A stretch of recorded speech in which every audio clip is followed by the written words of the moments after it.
à tous et à toutes, bienvenue dans cette nouvelle vidéo, j'espère que vous allez bien. C'est un format un petit peu spécial aujourd'hui puisque j'arrivais pas à savoir comment est-ce que je pouvais faire pour mélanger à la fois les questions que vous m'avez posées et une sorte de vlog un petit peu changement de couleur. Donc c'est un peu un mélange des deux et un peu du chit chat aussi puisque là je parle juste face caméra. Donc aujourd'hui le programme c'est un glow up. Je veux changer de coupe de cheveux, changer de couleur, me maquiller, me faire les ongles pour me remonter le moral, pour me faire du bien pendant ce confinement. Et en même temps j'en profite pour répondre aux questions que vous m'avez posées sur les réseaux sociaux. Avant que je commence ce changement capillaire, l'état de mes cheveux était un petit peu compliqué puisque j'avais des petites racines d'1 mois et demi, mais surtout le reste de la couleur de mes cheveux était pas du tout uniforme. En fait ça fait un moment que j'essaie d'avoir un blond uniforme mais je n'y arrive pas et donc là c'est aujourd'hui une nouvelle tentative pour essayer de l'avoir. Pour avoir ce blond uniforme, une des choses par lesquelles il fallait que je passe c'était d'abord couper mes cheveux parce qu'en fait la coloration bleu-verte que j'avais faite il y a maintenant plusieurs mois était toujours incrustée dans mes pointes qui même si elles avaient un peu poussé c'était toujours incrusté. En fait je vous l'ai déjà dit avant mais moi le bleu, le vert c'est des couleurs qui ne partent pas dans mes cheveux, jamais de la vie. Je peux faire des décolorations dessus, tout ce que je veux, ça ne partira pas en fait et le seul moyen que j'ai c'est d'attendre et de couper mes cheveux. La première étape pour moi ça a été de couper mes cheveux et en gros ce que je faisais c'était assez simple.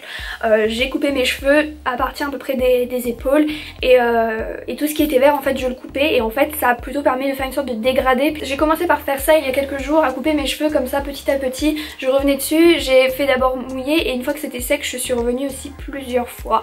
Moi ma technique quand je me coupe les cheveux pour que ça donne un effet dégradé et pas d'avoir une barre droite en bas de mes cheveux, en fait c'est de venir avec un peigne comme je vous montre dans la vidéo et en fait peigner mes cheveux sur une zone horizontale, garder cette zone là et venir couper ce qui dépasse. Je sais que ça peut paraître un peu bizarre mais si vous êtes coiffeur genre ça va vous sembler très simple ce que je suis en train de dire mais je n'arrive pas vraiment à l'expliquer donc j'espère que la vidéo parle d'elle-même.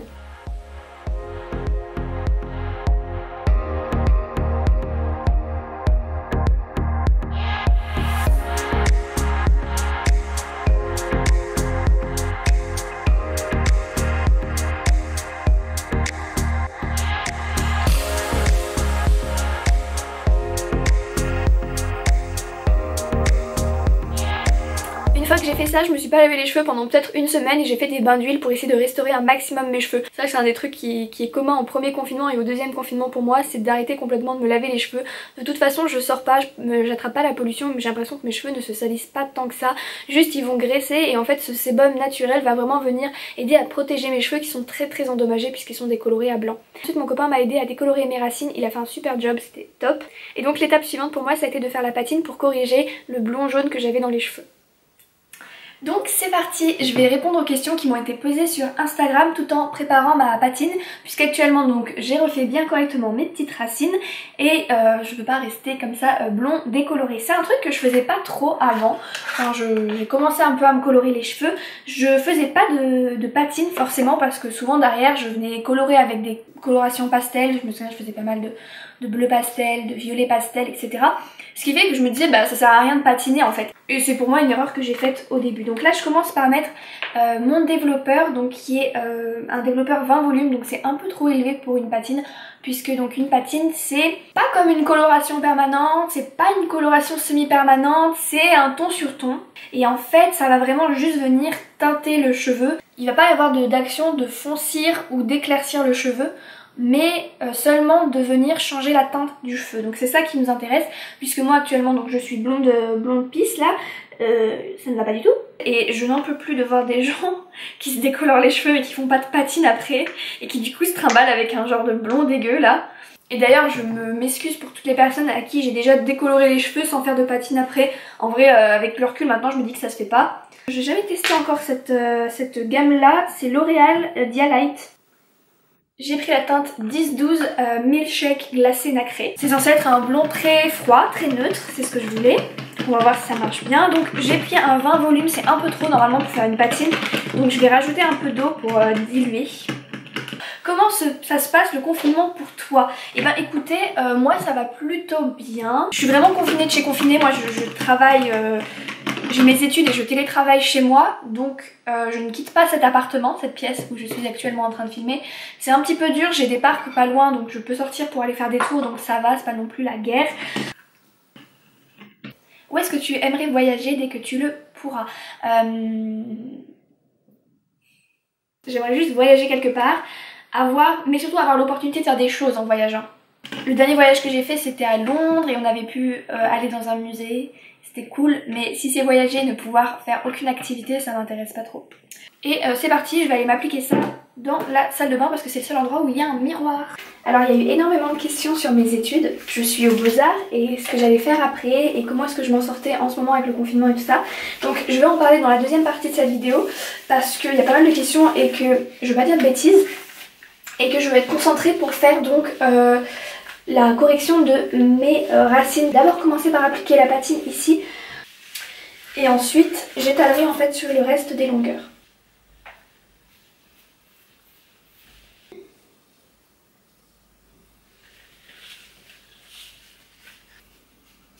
Alors ouais, j'en ai, je crois que comme beaucoup de personnes, quand on commence en fait à se faire tatouer, on a toujours envie d'en avoir des nouveaux. En tout cas c'est mon cas. J'avais d'ailleurs un projet tatouage qui a dû tomber à l'eau à cause du reconfinement et j'avais trop hâte parce que j'allais faire une vidéo là-dessus et je pense que ça aurait été vraiment un super sujet parce que ça fait un moment que j'ai envie d'aborder ce thème en tatouage. Donc voilà, ça aurait été trop bien, mais que voulez-vous, c'est la vie, c'est comme ça. Ce n'est que partie remise, je sais que je vais quand même le faire un de ces quatre et en plus, point positif, ça me permet d'économiser un peu plus. Enfin je sais pas, ce confinement, moi j'y vois quand même beaucoup de points positifs. Je sais que c'est le cas pour tout le monde, je pense qu'on voit tous des points positifs dans ce confinement. Mais moi par exemple, j'ai l'impression que je dépense beaucoup moins d'argent et ça me permet vraiment de faire des petites économies. Je suis en train de regretter de ne pas avoir attendu mon copain pour faire mes cheveux, je sens que je vais avoir plein de trous me connaissant. En plus il s'était tellement appliqué à faire mes racines et tout, elles sont trop belles. Et là je vais gâcher tout son travail, il va me détester. Je sais que c'est pas les vidéos que je fais le plus sur ma chaîne, les vidéos couleurs et coiffure et tout, mais c'est quand même des vidéos qui plaisent un peu et je me demande...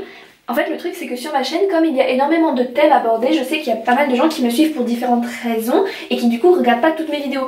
Par exemple, je sais que certaines personnes, enfin j'imagine que certaines personnes me suivent plus pour mon contenu artistique qui n'est pas très présent actuellement.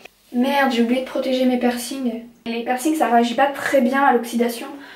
Comme c'est du métal et normalement j'enlève, enfin je protège mes bijoux avec du scotch et tout, enfin bref. Et donc oui d'ailleurs j'ai un projet piercing que je vais faire dès le déconfinement. Je sais pas si je vais faire une vidéo dessus parce que j'ai déjà fait une vidéo sur mon premier microdermal qui est celui-là. Et je vais très certainement m'en faire un deuxième, donc je sais pas trop si je vais faire une vidéo là-dessus, je pense que ça fera un peu de doublon.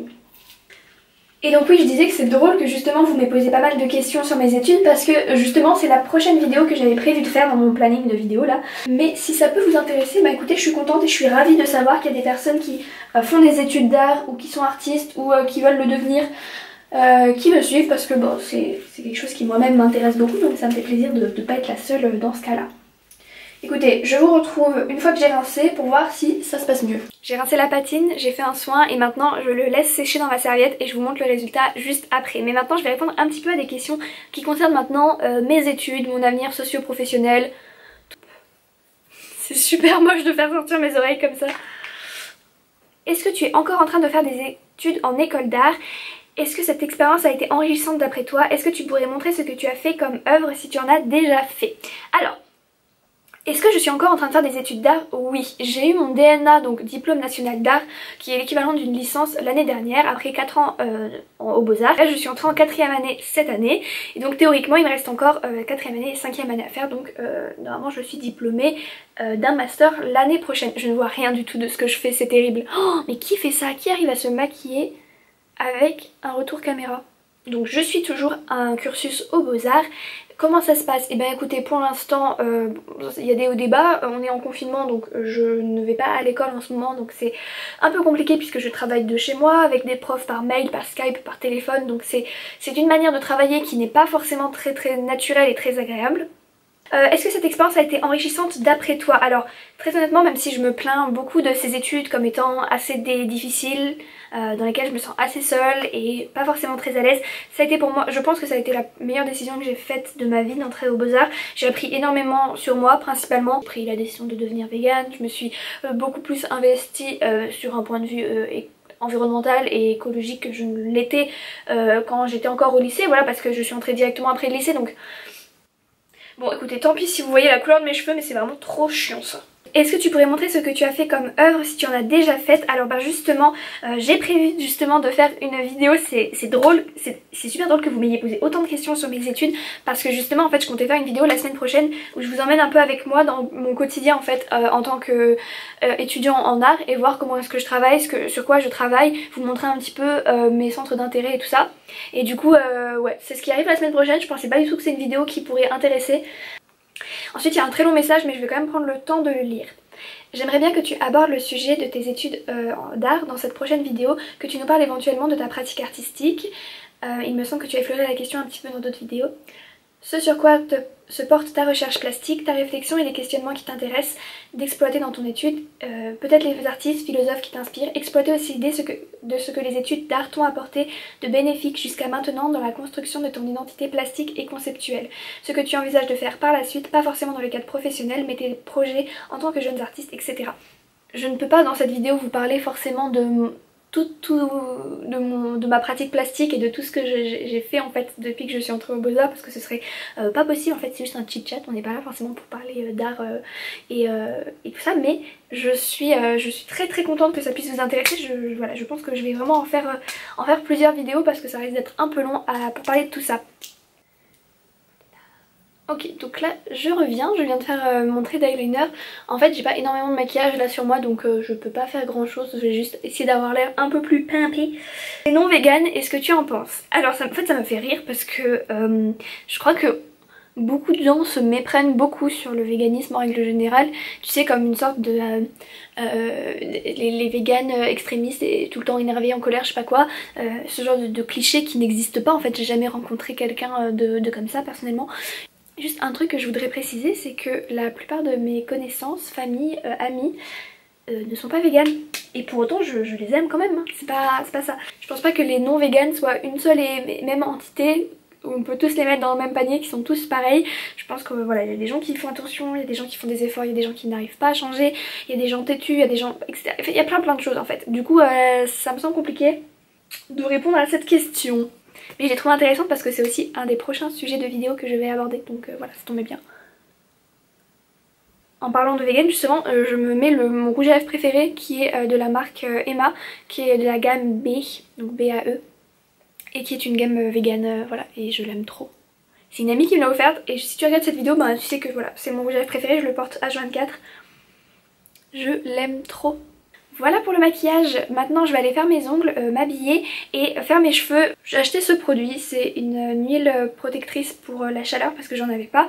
Et comme je vais justement utiliser un fer à boucler, ben je voulais voir ce qu'il fallait. Je l'ai acheté voilà sur Bleu Libellule. J'ai eu un peu de mal à trouver un spray thermoprotecteur qui soit vegan. Donc apparemment la marque Bumble & Bumble l'est. J'espère que je me suis pas trompée, sinon je serais un peu dégoûtée. Mais voilà, donc maintenant que j'ai fait ça, ok, je vous retrouve pour la dernière partie de la vidéo et pour répondre à la question qui m'a été le plus posée du coup sur qu'est-ce que je veux faire après les Beaux-Arts, donc c'est parti. J'ai acheté dernièrement sur Vinted un fer à boucler, celui-là.